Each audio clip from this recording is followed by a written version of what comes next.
The sound of a ceremonial blade snapping echoed louder than thunder. Then came the silence, the kind that only falls when a dynasty decides to bury one of its own while he's still breathing. Jin Dae-Hyun didn't feel the rain at first. What he felt was his father's signet ring bouncing off his chest and landing in a puddle of oil and filth, right there, in a back alley, behind a karaoke bar in Itaewon. The black sedan that dumped him didn't even slow down.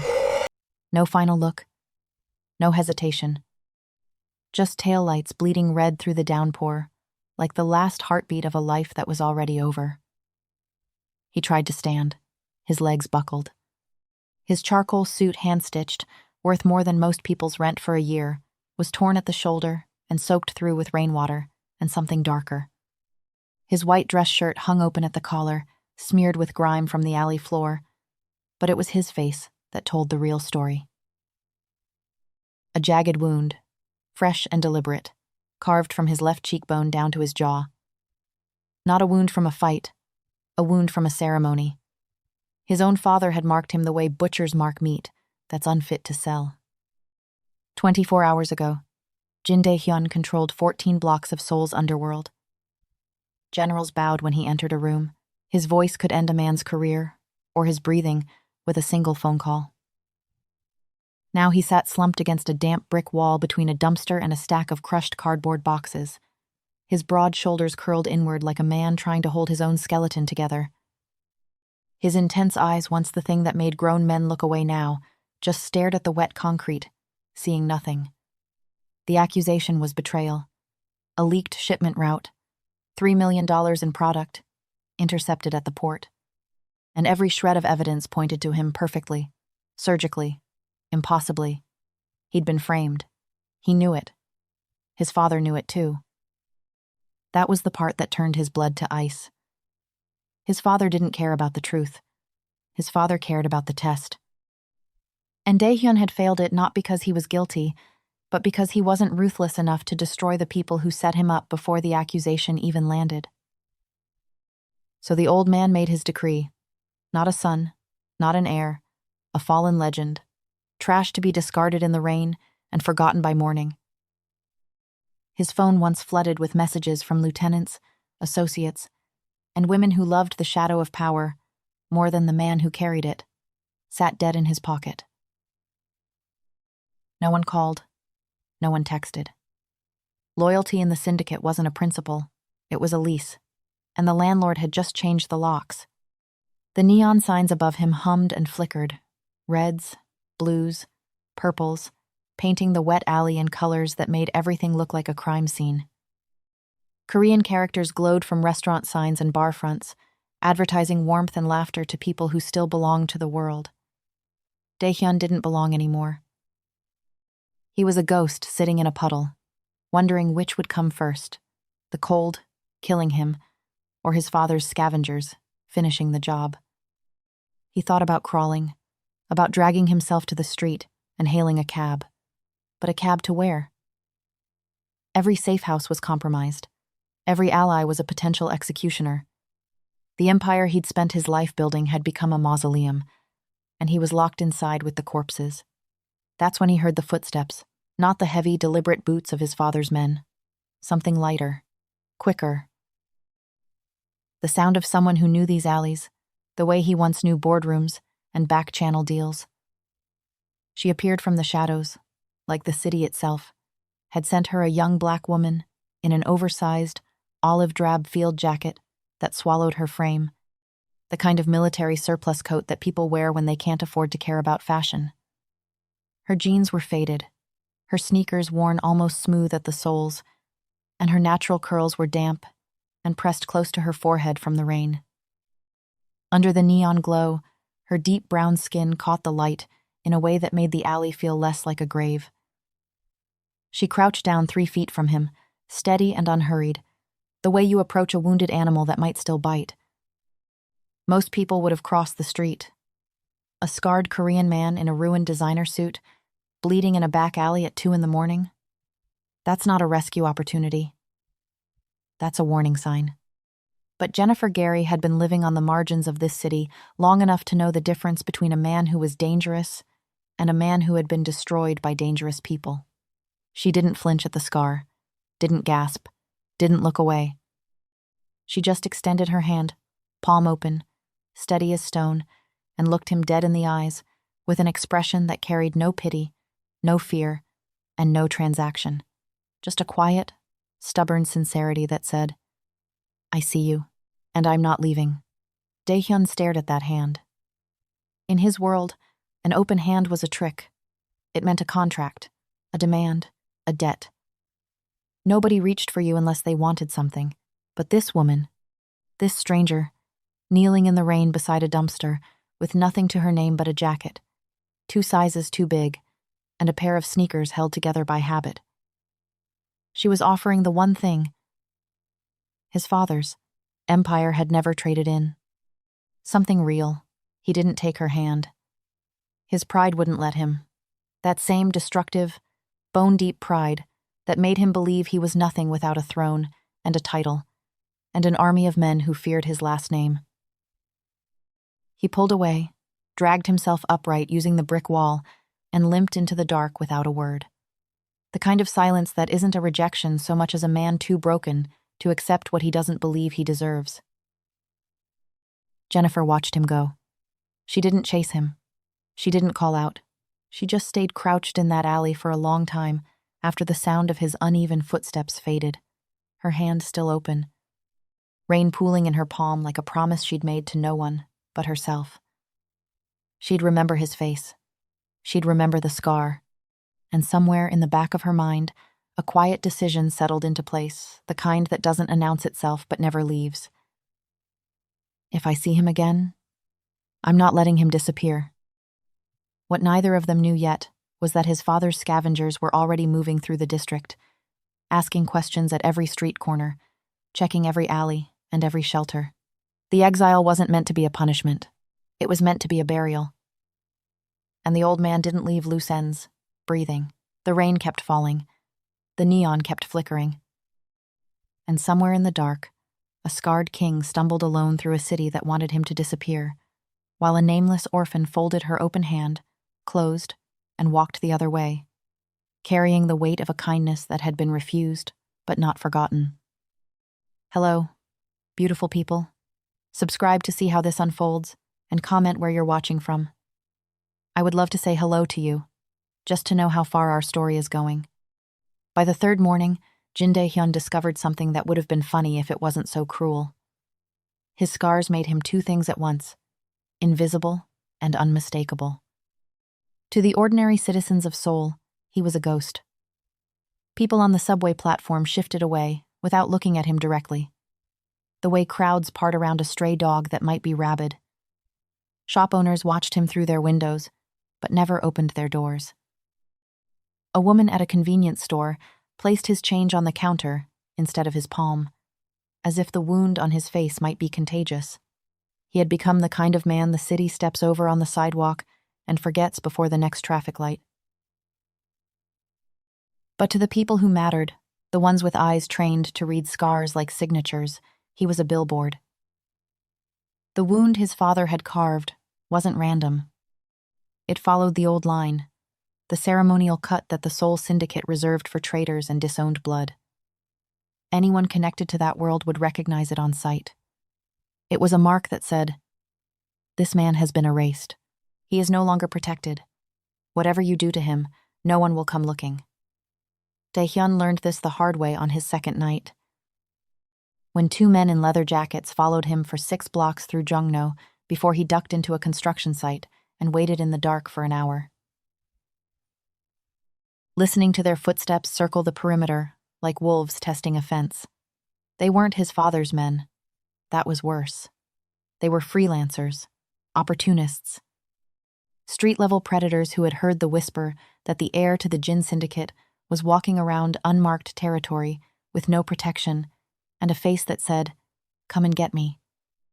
He fought them off once, on the 4th night, behind a fish market that smelled like salt and diesel. There were 3 of them that time.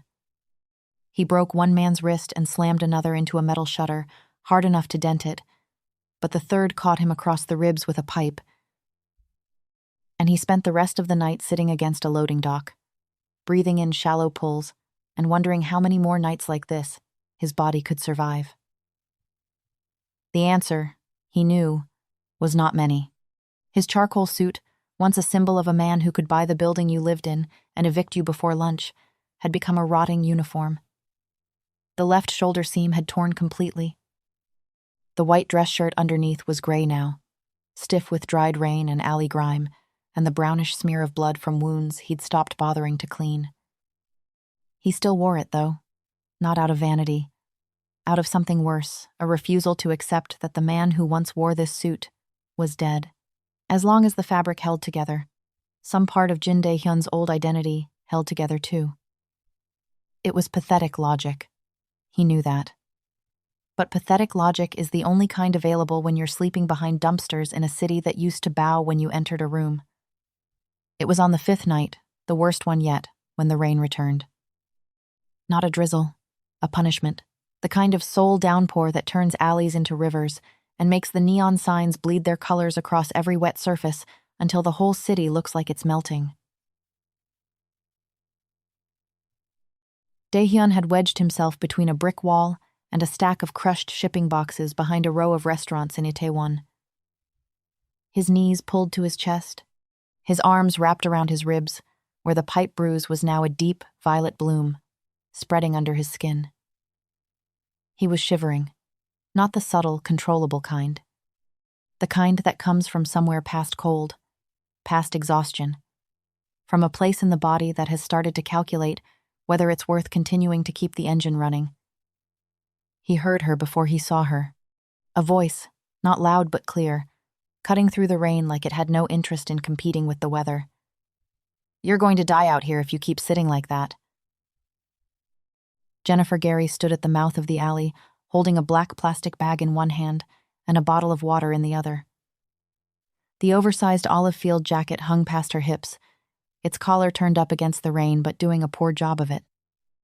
Her natural curls were soaked flat against her forehead, and water ran down her face in streams she didn't bother wiping away. She looked like she'd walked through the storm on purpose, like bad weather was just another inconvenience in a life that had been built entirely out of inconveniences. Dae-Hyun recognized her. The woman from that first night, the one who had crouched 3 feet from him in an alley behind a karaoke bar and offered her hand to a bleeding stranger. The one whose kindness he'd refused by dragging himself into the dark without a word. 5 days later, here she was again, standing in a different alley, looking at the same broken man, carrying supplies instead of an open palm. She'd come prepared this time, as if she'd been looking for him. She didn't wait for his permission. She walked straight into the alley, crouched down about 3 feet from him, that same careful distance, like a habit she'd learned the first time, and set the plastic bag between them. Inside, a convenience store triangle kimbap, a small tube of antiseptic cream, and a pack of gauze that looked like she'd bought it with coins she'd been saving. Dae-Hyun didn't move, his eyes still sharp, still carrying that restrained intensity that used to make lieutenants stumble over their words, tracked her every motion. He was calculating, force of habit, measuring her threat level, her angle, her possible connections. In his world, kindness was always a down payment on something ugly. "I don't need your help," he said. His voice was raw, scraped thin by days of silence and cold air. "I didn't ask what you needed," Jennifer replied, unwrapping the kimbap and placing it on the plastic bag like a plate. "I'm telling you what's going to happen if you don't eat something and clean that cut on your face. Infection. Fever. Then you stop waking up one morning, and the city throws you in a bag. I've seen it happen twice in this neighborhood." She said it without drama, without pity. The way someone who's watched people die in alleys talks about people dying in alleys with the tired precision of experience. He ate the kimbap. Not because she convinced him, because his hands were shaking too badly to maintain the performance of refusal. She cleaned the wound on his face while he sat rigid and silent, his jaw clenched so tight the muscles in his neck stood out like cables. The antiseptic burned. He didn't flinch. She noticed. She didn't comment on it. Most people would have said something, "Tough guy, huh?" Or, "You can relax. I'm not going to hurt you." Jennifer said nothing. She just worked. Steady hands. No wasted motion. The hands of someone who had been patching herself up for so long that patching up another person was just an extension of the same survival routine. That night, she led him to the place she called home, a single room above a closed printing shop, accessible by a rusted exterior staircase that groaned under their combined weight. The room was small enough that you could stand in the center and almost touch both walls. A thin mattress on the floor, a plastic storage bin for clothes, a hot plate plugged into an outlet with exposed wiring, and a window that looked out onto the alley below. The walls were bare, except for a single photograph taped above the mattress, a woman holding a baby, the image faded and soft at the edges from years of humidity. Jennifer didn't explain the photograph, and Dae-Hyun didn't ask, but something in the way her eyes moved past it quick, practiced. The way you avoid looking at a wound you've already learned to live with, told him. The image carried more weight than the cracked tape holding it to the wall. Dae-Hyun stood in the doorway and felt something collapse inside his chest. Not gratitude, not relief, something closer to horror. This room, this entire life, the bare bulb hanging from a frayed cord, the water stain on the ceiling shaped like a continent nobody would want to visit, the faint smell of mildew competing with instant noodle seasoning. This was real. This was what the world looked like when you stripped away the syndicate's money, the penthouse views, the tailored suits, and the army of people paid to make your life feel like a movie. His father's estate had marble floors and surveillance cameras in every hallway. It had rooms Dae-Hyun had never entered, and staff who bowed so often their spines had probably adapted. But every inch of it was performance. Every handshake was a negotiation. Every meal was a power play served on porcelain. His father didn't live in that house. He operated from it, the way generals operate from bunkers. Jennifer's room had nothing, and in having nothing, it hid nothing. She gave him the mattress. She slept on a folded blanket near the door, without discussion, without negotiation, without the transactional undertone that had defined every act of generosity Dae-Hyun had ever witnessed. He lay awake that first night, listening to the rain hit the window and the distant hum of the city below, and tried to identify the feeling spreading through his body like a slow poison. It was shame. Not the performative shame his father weaponized during syndicate tribunals, the public kind, designed to humiliate and control. This was private, internal. The quiet realization that a woman with nothing had just given a man who once had everything, the only thing that mattered. And he had almost refused it out of pride. Had refused it once already, 5 nights ago, when she'd offered her hand, and he'd limped away like a wounded animal, too proud to accept water. The scavengers found him on the 8th day. Not the freelancers, not the opportunists, his father's people, the real ones, the kind who didn't wear leather jackets and swing pipes, the kind who wore clean clothes and polite smiles, and delivered devastation with the calm precision of accountants closing a ledger. The first one appeared at the market where Jennifer bought her groceries. A man in a gray coat, standing perfectly still beside a fruit stall, watching Dae-Hyun with the practiced patience of someone who had been told to observe, but not yet engage. He didn't approach, didn't speak. He just stood there, making sure Dae-Hyun saw him, making sure the message landed. "We know where you are." The second appeared, 2 days later, outside the printing shop. A woman this time. Young, well-dressed, leaning against a parked car, and scrolling through her phone with one hand, while the other held a cigarette she never smoked. She looked up when Dae-Hyun came down the stairs, and her expression was the kind of blank that takes years of training to achieve. She held his gaze for exactly 3 seconds, then looked back at her phone and walked away. "We know who you're with." The third was the cruelest. A sealed envelope slid under the door of Jennifer's room in the middle of the night. Inside, a single photograph. Dae-Hyun's old office in the Syndicate Tower, now cleared out and occupied by someone else. A younger man, sitting in his chair, wearing his watch. On the back of the photograph, written in his father's handwriting, "You were replaceable. You were always replaceable." Dae-Hyun sat on the floor of Jennifer's room, holding that photograph, and felt the old machinery start to grind inside him. The anger. The toxic, electric certainty that he was nothing without the throne, that every breath he took outside that world was borrowed time, that his father was right, he was worthless, abandoned, a discarded component from a machine that was running perfectly fine without him. Jennifer found him like that at dawn.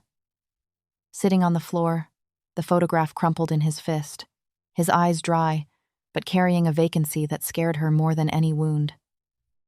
She sat down across from him, her back against the door, her legs crossed, her hands resting on her knees. She didn't reach for him, didn't try to fix it with words. She just sat there, breathing, present, refusing to let him drown alone, even if she couldn't pull him out of the water. After a long time, she spoke. "When I was 11, she said quietly, her eyes on the window, not on him. The family I was placed with in Busan locked me in a storage closet for 2 days because I broke a rice cooker. I was 12 when the next family told me I should be grateful they took in someone who looked like me. I was 15 when I stopped waiting for someone to tell me I mattered and started telling myself." She pulled back the collar of her field jacket, exposing her left shoulder. A scar not jagged like his, but round and deliberate, the unmistakable signature of a burn, old. Healed over into a smooth, pale circle against her deep brown skin. "A foster parent did that with a cigarette because I talked back," she said. No quiver in her voice, no performance of pain.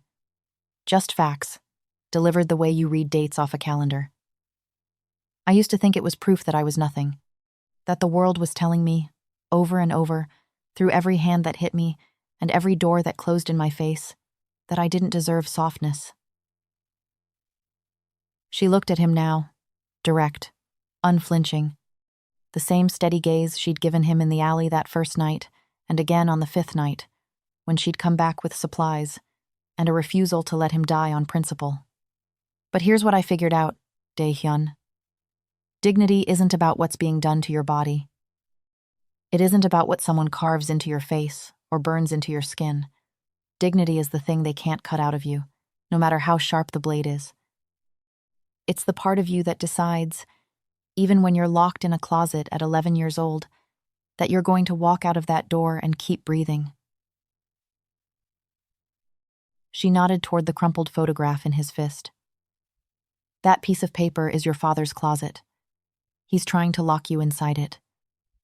The only question is whether you're going to sit in the dark and believe him, or whether you're going to walk out." Dae-Hyun looked at the photograph, then at Jennifer, then at the bare walls of the smallest room he'd ever occupied, in the poorest corner of a city that had once trembled at the sound of his family name. He unclenched his fist, let the photograph fall to the floor. He didn't say thank you. He wasn't there yet. The pride was still thick, still wrapped around his throat like a collar he couldn't unbuckle. But for the first time since the night his father's sedan dumped him in the rain, Jin Dae-Hyun looked at another human being and thought, maybe the throne was the cage. Maybe it was always the cage. Outside, the scavengers were watching. The syndicate was circling. His father's empire hummed along without him, efficient and merciless, a machine designed to grind down everything it couldn't control. But inside that tiny room above a dead printing shop, something had shifted, something small and stubborn and harder to kill than either of them expected. And the city, vast, neon-lit, indifferent to mercy, kept spinning around them, unaware that the most dangerous thing happening within its borders wasn't a drug deal or a turf war or a politician's backroom handshake. It was a scarred man on a mattress, learning to unclench his fist. Subscribe to see how this unfolds and comment where you're watching from. I would love to say hello to you, just to know how far our story is going. The call came on a Tuesday, 14 days after the exile, from a number Dae-Hyun had deleted, but never forgotten. Park Sung-ho, his father's logistics chief, the man who coordinated shipment routes through Incheon port with the quiet efficiency of someone scheduling dental appointments. Sung-ho had been Dae-Hyun's closest thing to a friend inside the syndicate, which in that world meant he was the one person who occasionally looked him in the eye when delivering bad news, instead of staring at the floor. Dae-Hyun answered the phone on the rusted staircase outside Jennifer's room, the Seoul skyline glowing in the distance like a circuit board someone had left powered on overnight. "You sound terrible," Sung-ho said. His voice carried the careful warmth of a man who had rehearsed this conversation. "What do you want, Sung-ho?" "To help you. The same thing I've always wanted." A pause. Calculated. The kind of silence that salesmen leave so the customer can fill it with their own desperation. "Your father's new heir is already making mistakes. 3 shipments delayed in 2 weeks. The Busan corridor is hemorrhaging money. The generals are talking. Dae-Hyun. Quietly, but they're talking. They remember how things ran when you were in the chair." Dae-Hyun closed his eyes. The words landed exactly where they were designed to land, in the hollow, aching cavity where his identity used to live. The throne. The chair. The empire that had been his entire definition of self for 31 years. Sung-ho was offering it back the way a dealer offers the first hit free, knowing full well that the price comes later, and it always comes in flesh. "There's a meeting," Sung-ho continued. 3 of the senior generals. They want to discuss a restoration. Quiet. Surgical. Your father doesn't need to know until it's already done, but they need a show of faith from you first." "What kind of faith?" "The woman. The one you've been staying with." The air on the staircase turned to glass. "Your father's people have been watching you, obviously. They've flagged her as a liability. A dependency. The generals agree. If you're going to come back, you need to come back clean. No attachments that the old man can use as leverage." Another pause. Longer this time. Heavier. "They don't need her hurt. They just need to know where she is. They'll relocate her. Quietly. She won't even know it was you." Dae-Hyun gripped the railing of the staircase until the rust bit into his palm. Relocate. The syndicate's favorite euphemism. The same word they used before his father. Relocated. The family of a rival who had gotten too ambitious in Gangnam. The family was never seen again. The rival signed everything over within 48 hours. Clean. Quiet. Surgical. "Think about it," Sung-ho said. "That's all I'm asking. You have until Friday." The line went dead. Dae-Hyun stood on that staircase for 20 minutes, staring at the phone in his hand like it was a grenade with the pin already pulled. Inside the room behind him, he could hear Jennifer humming something low, tuneless. The absent-minded sound of a person heating water on a hot plate who didn't know that someone was standing 10 feet away, weighing her life against a leather chair in a tower she'd never seen. He didn't go inside for another hour. When he did, Jennifer looked up from a cup of instant coffee and studied his face with those steady, unreadable eyes. "You look like someone just asked you to choose between 2 kinds of poison," she said. He almost told her. The words stacked up behind his teeth like a traffic jam, but something stopped him. Not loyalty, not yet, but the nauseating recognition that if he said it out loud, if he even framed the choice in words, it would mean he had considered it. And, considering it would make him exactly the kind of man his father had always wanted him to be. "Bad signal," he said, holding up the phone. Kept dropping. Jennifer sipped her coffee and said nothing. But her eyes stayed on him a beat too long, the way they always did when she knew he was lying, and had decided to let him sit with it instead of calling it out. Word reached the syndicate's inner circle within 72 hours. Not from Sung-ho, his offer had been freelance, unauthorized, the desperate play of a man trying to broker his own relevance in a shifting power structure. The real intelligence came from the scavengers, the ones who had been photographing Dae-Hyun's movements since the first week. They compiled a file, delivered it to the old man's desk in the tower. Photographs of Jennifer buying groceries, Jennifer walking to the laundromat, Jennifer sitting on the staircase reading a water-damaged paperback novel while Dae-Hyun slept inside. Jin Myung-soo, Dae-Hyun's father, studied the photographs the way he studied everything, without emotion, without hurry, with the surgical patience of a man who viewed human beings as variables in an equation he had been solving for 40 years. The woman was a problem, not because she was dangerous, because she was effective. His son, the son he had carved and discarded like defective product, was supposed to be deteriorating, crawling back, begging for readmission to the only world that gave his existence structure. Instead, the scavengers reported that Dae-Hyun was eating regularly, sleeping indoors. His posture had changed. The hunted slump of the first week had been replaced by something quieter but more unsettling. A stillness that the old man's most experienced enforcers recognized as the early stages of a man who was rebuilding from the inside out. The woman was doing what the exile was supposed to prevent. She was giving his son a foundation that existed outside the syndicate's walls.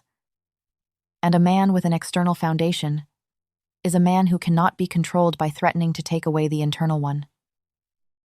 Myung-soo made the call that evening. Brief, direct. The way he made every call that ended someone's chapter in his story. The woman near my son. She's a distraction. Remove the distraction. 3 words that traveled down through the ranks, like voltage through a wire, gaining heat and momentum at every junction until they reached the men on the ground, the ones who didn't ask questions, who didn't need context, who understood remove. The way a surgeon understands amputate. Dae-Hyun found out because of a mistake. A small one. The kind of mistake that only happens when an organization moves fast and trusts its own efficiency too much. One of the scavengers left a vehicle parked outside the printing shop for 6 hours. A black Hyundai Genesis, with tinted windows and a license plate registered to a shell company. Dae-Hyun recognized. From his years running the syndicate's financial architecture, he'd built that shell company himself.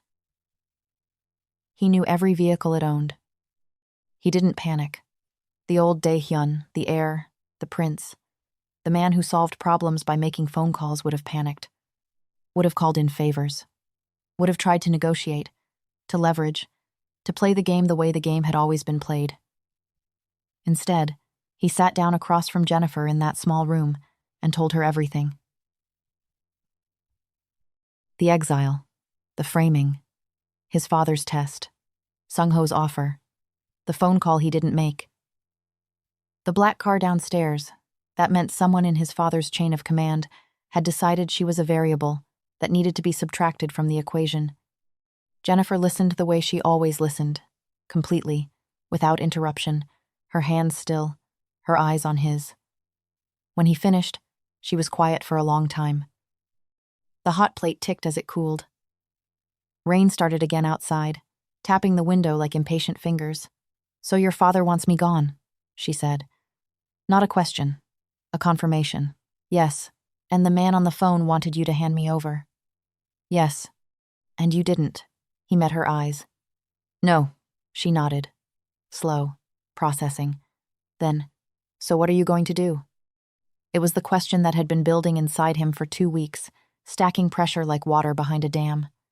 Return to the Empire. Accept the gilded cage. Sit back down in the chair that Sung-ho dangled like bait, and spend the rest of his life performing power for a father who would never see him as anything more than a tool with a pulse. Or, "My father called me a shadow king once," Dae-Hyun said. "When I was 19. He said that's what I'd become if I played my cards right. A king who rules from the dark, who never needs to show his face because his name does all the work."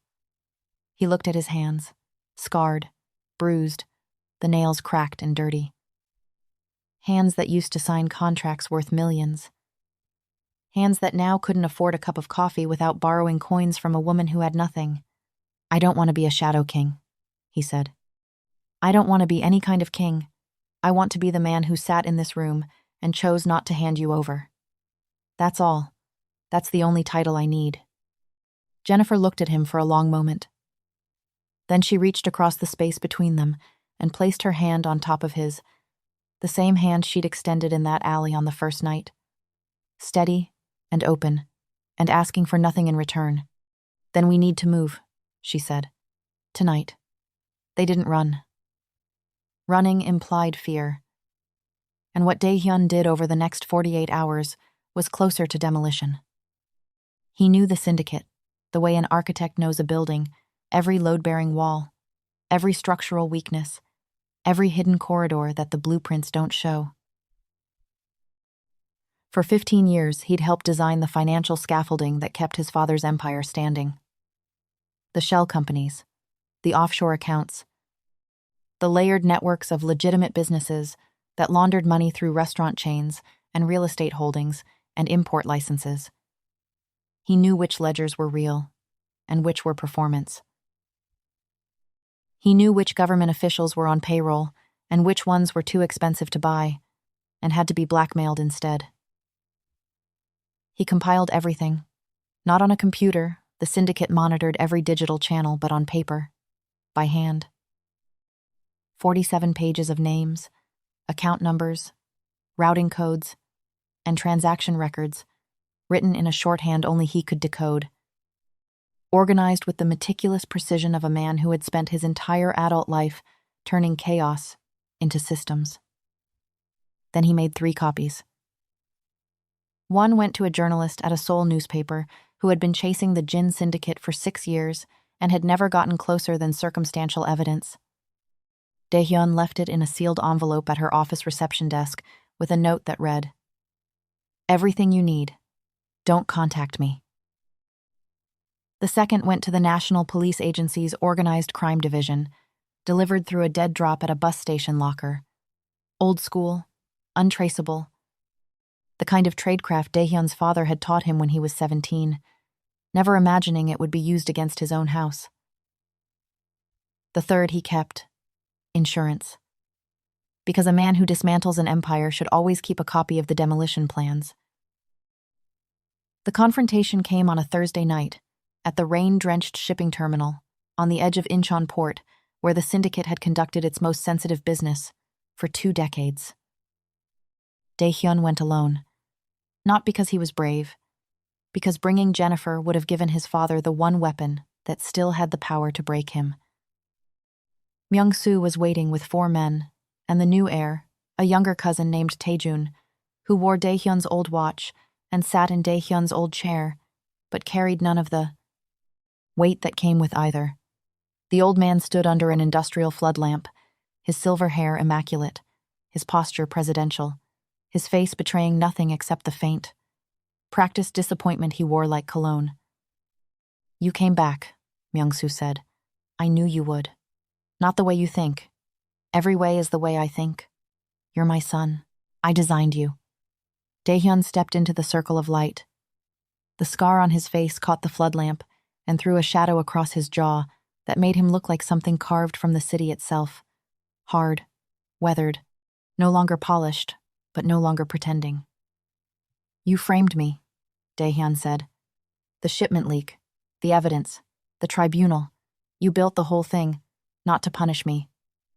To test whether I'd kill to survive. And when I didn't, you decided I was defective." Myung-soo's expression didn't change. A leader who won't kill to protect his position doesn't deserve the position. "You're right," Dae-Hyun said. "I don't deserve it. I never wanted it. I wanted you to see me as your son, not your successor. But you never understood the difference." He reached into his jacket and produced a single page, a summary of the 47 he'd already distributed. Account numbers, shell company names. Enough to let his father understand, in the space of 10 seconds, exactly what had been done. "The journalist has everything. So does the NPA. By morning, every wall you built will have a crack in it. And by next week, the whole structure comes down. Not because I want revenge, because I want it to stop. All of it. The machine, the bloodline, the throne. I'm turning off the engine, and I'm walking away. For the first time in Dae-Hyun's life, he saw something flicker across his father's face that wasn't strategy. It was fear. Brief, involuntary, extinguished almost immediately but real. The fear of a man who has spent 40 years building a fortress and just discovered that his own son planted the charges. The 4 enforcers moved. Dae-Hyun expected it. He fought the way Jennifer had taught him to survive, not with the theatrical precision of syndicate-trained combat, but with blood and logic and the desperate, efficient brutality of someone who has decided that staying alive matters more than looking powerful while doing it. He took hits. He gave worse. He used the terminal's geography, shipping containers, crane cables, stacked pallets, the way a street fighter uses furniture, not elegantly, but effectively. When it was over, 2 enforcers were on the ground, and the other 2 had backed off, reassessing the cost-benefit analysis of engaging a man who no longer cared about winning, and therefore couldn't be outmaneuvered by threatening his pride. Dae-Hyun stood in the rain, breathing hard, blood running from a reopened cut above his ear. He looked at his father one last time. "Goodbye, father." Myung-soo said nothing. His silence was the loudest thing Dae-Hyun had ever heard. They left Seoul on a southbound bus at 6 a.m, 2 days later. Jennifer sat by the window with a backpack containing everything she owned, which wasn't much different from everything she'd ever owned. Dae-Hyun sat beside her in a plain gray jacket she'd bought him from a street vendor, the first piece of clothing he'd worn in over a month that hadn't been stitched by a plame. Syndicate-approved tailor. The city fell away behind them in layers, first the high-rises and neon, then the industrial corridors, then the sprawling residential blocks, then the hills and the open sky, and the kind of quiet that Seoul never allows within its borders. Dae-Hyun watched it go, with the expression of a man watching a fever break. Relief, exhaustion, and the strange, hollow lightness of having finally set down something so heavy that his body had forgotten what it felt like to stand without the weight. His face was still scarred. The jagged line from cheekbone to jaw would never fade completely. It would soften, eventually, the way all wounds soften with time, but it would always be there. A permanent record of the night. His father decided love was a weakness and tried to cut it out of his bloodline. Jennifer reached over and took his hand. No ceremony, no speech. Just the simple, unremarkable act of one person holding on to another person because they chose to, because the holding was its own reason. Because after everything, the alley, the rain, the scavengers, the tiny room above the printing shop, the shipping terminal, the blood, the silence, this was what survived. Somewhere in that backpack, tucked between a change of clothes and a water bottle, was the photograph from the wall above the mattress, the woman holding the baby. Jennifer had peeled it off the wall before they left, the only thing she'd taken from that room, the only thing worth taking. She hadn't told Dae-Hyun the full story yet, that the woman in the photograph was her mother. That her mother had once worked for a man named Jin Myung-soo, years before Jennifer was born, in a role that ended the way most roles in that organization ended quietly, permanently, and without a funeral, anyone was invited to attend. That Jennifer's presence in that alley on the first night hadn't been pure coincidence. She'd been living in the shadow of the Jin Syndicate her entire life, close enough to know its geography, far enough away to remain invisible. That her decision to help a bleeding stranger bearing the Jin family's ceremonial scar hadn't been an act of ignorance. It had been an act of forgiveness, so deliberate and so profound that it would take Dae-Hyun years to fully understand its weight, but that story was for another day, another bus, another stretch of road where the past couldn't reach them, and the future hadn't yet decided what shape it would take. Dae-Hyun looked at their hands together, hers steady and sure, the way they'd always been. His still rough, still bearing the marks of a life that had tried its best to destroy him. He wasn't healed. He knew that. The pride still surfaced in flashes, sharp, involuntary, like phantom pain from a limb he'd chosen to amputate. He still flinched when strangers stared at his scar. He still woke some nights with his fists clenched around bedsheets, dreaming of marble floors, and his father's voice telling him he was nothing. But for the first time in his life, Jin Dae-Hyun sat beside someone who had seen every ugly, broken, shameful corner of who he was, and stayed. Not because she owed him. Not because she feared him. Not because she wanted something from him that only power could provide. She stayed because she chose to. And he stayed because he'd finally learned that choosing was enough. The bus hummed southward. The rain stopped. The sun, thin and tentative, pushed through the clouds and caught the wet highway in a long streak of gold that ran all the way to the horizon. Dae-Hyun leaned his head back against the seat and closed his eyes. He was still scarred. He was still broke. He was still a man whose own father had tried to erase him from the world. But he was whole. For the first time, completely and irreversibly whole. And that, it turned out, was the only empire worth building. Can a scarred king rebuild himself from the dirt, or will his father's scavengers finish what the ceremonial blade started? And what secret lies buried in the photograph above Jennifer's mattress, the one connecting her to the very empire that tried to erase Dae-Hyun from the world? Smash that subscribe button and turn on notifications, because you do not want to miss what happens next.